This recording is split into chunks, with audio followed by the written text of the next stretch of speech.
आप चिंता ना करी तिवारी जी, आपके ऊपर जे हमला कैले बा कानून में से केहू के ना छोड़ी।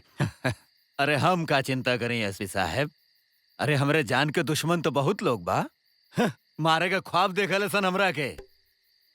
कानून के जवन अच्छा लागे करे, हम तो बस कानून के इज्जत करतानी। अच्छा ठीक बा, हम चलतानी। ठीक बा। राजन। हाँ बाबा। नौसर चुंगी पे जौन रोलिंग पार्टी के लोग गुंडागर्दी कर रहल बा, हाँ। वहाँ के सारा काम अब तू राम के दे दा। पर बाबा राम उस समस्या से निपट ना पाई और तो और बवाला करवा दी। नौसर चुंगी के साथे सब्जी मंडी के वसूली भी अब राम करियन। और सुना, तो और गिरधर वहां मत जाइया। लेकिन बाबा हमरे आज्ञा के पालन करा बस।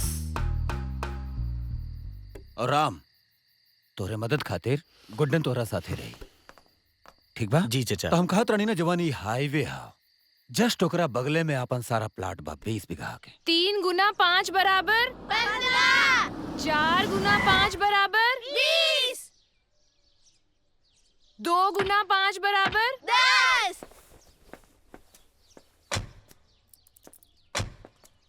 नमस्ते। नमस्ते मिस्टर एंड मिसेस सक्सेना, आप यहाँ?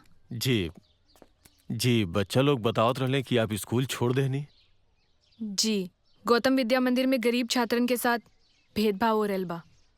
जब शिक्षक और विद्यालय प्रशासन ही छात्रन के बीच अमीरी व गरीबी के खाई बनाई तो ओकर असर तो मासूम बच्चन पर ही पड़ी ना। ए लिए हम अलग स्कूल की व्यवस्था कर लेनी। आप कब तक ऐसा खुला जगह में बच्चन के पढ़ाई? जब तक स्कूल के लिए बिल्डिंग की व्यवस्था ना हो जाए। देखिए, हमनी सब चाहता नहीं कि हमनी के बेटी बेटा के आपसे और रचना मैडम से ही शिक्षा मिले। ओकरे लिए तो आपको पुनीत और श्रुति के यहाँ भेजे के पड़ी। शहर में शास्त्री चौक पर शास्त्री पार्क के पास हमारे को बड़ा सा गोदाम खाली पड़ल बा। हम बगैर किराया के वो आपके हिसाब से दे सकता नहीं। वो बच्चन के साथ साथ हमरो बच्चा के पुनीत और श्रुति के पढ़ाई साथ साथ हो जाये। आपके इस सहयोग की भावना के लिए बहुत बहुत धन्यवाद। जी। लेकिन ये गरीब बच्चा सबके रोज किराया भाड़ा लगा के शहर आना जाना जरा मुश्किल हुई।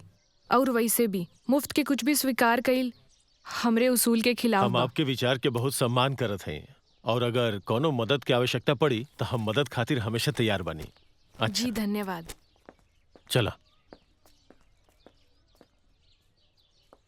बच्चों, 2 गुना 5 बराबर 10। मैडम जी बहुते धूप लग रहा है।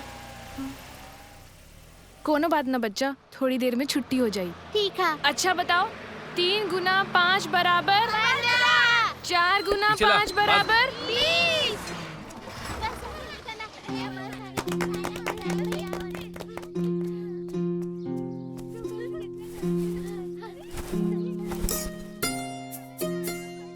काहे इतना तकलीफ उठा रहल बानी मैडम जी? बच्चा लोगन से ताली बजवा दा।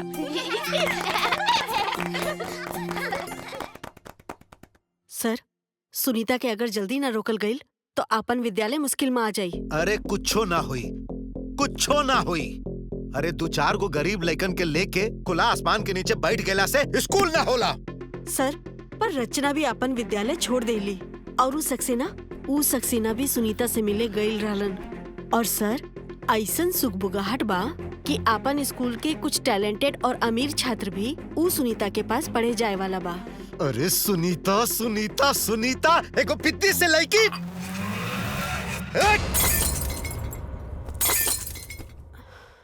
भैया नमस्ते। गुड्डन भाई नमस्ते। आज से हमार नाम राम तिवारी है जी। आज से ई चुंगी के देख रेख हमरे जिम्मे बा जी। आज से जौन भी हिसाब हुई हम के दिहा लो। ठीक है। वैसे आज के वसूली कितना भइल बा? साहब 15,245 रुपए तक भइल रहे, लेकिन एजा के लोकल बदमाश सब छीन के ले गए। बस हमरा पास 150-200 रुपया बचल बा। वो सब छीन के लेगी ना और तू जाए देहला? भैया 8-10 जना आयल रहे लोग, हमनी के कैसे लड़ती जा? उ काल हमके 2 थप्पड़ मार भी दिहल लोग। जे ऐसे पहले चुंगी के देख रेख करत रहल ओके ये सब बात पता बा? हाँ, राजन भाई के जिम्मे में रहली चुंगी। बहुत बार उनसे और रघुबीर भाई से कंप्लेन करनी जा, लेकिन ये सब बदमाश लोगन सब रूलिंग पार्टी से जुड़ल बानी। यह से दोनों भाई भी कुछ करना पोले।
Rat means चूहा, hat means टोपी, mat means चटाई।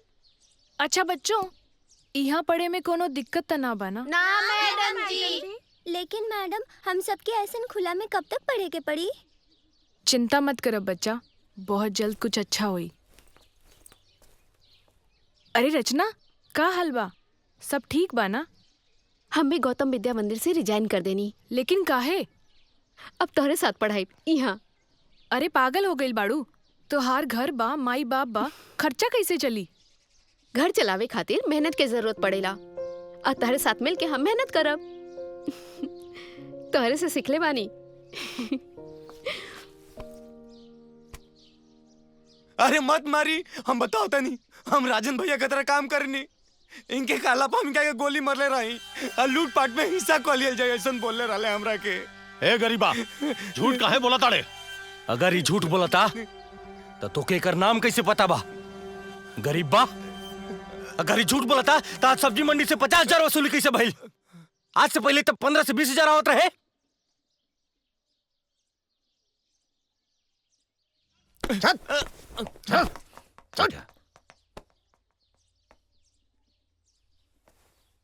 गिरधर और राजन, अब हमेशा खातिर तू दोनों जने के छुट्टी। लेकिन बाबा ना, बाबा तिवारी बाबा ऐसा मत करी। हमने दोनों के माफी दे दी बाबा। हमने दोनों से बहुत बड़ गलती हो गई बाबा। अगर तोनी हमरा मित्र भानु सिंह के भाई ना रहता तो सही सलामत यहाँ से ना जाता। एकरा पहले हमारा इरादा बदला तोनी के भाग जा सन यहाँ से।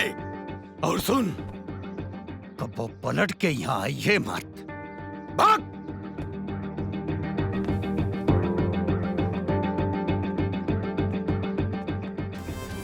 अपन भाषा में मनोरंजन खातिर डाउनलोड और सब्सक्राइब करी चौपाल।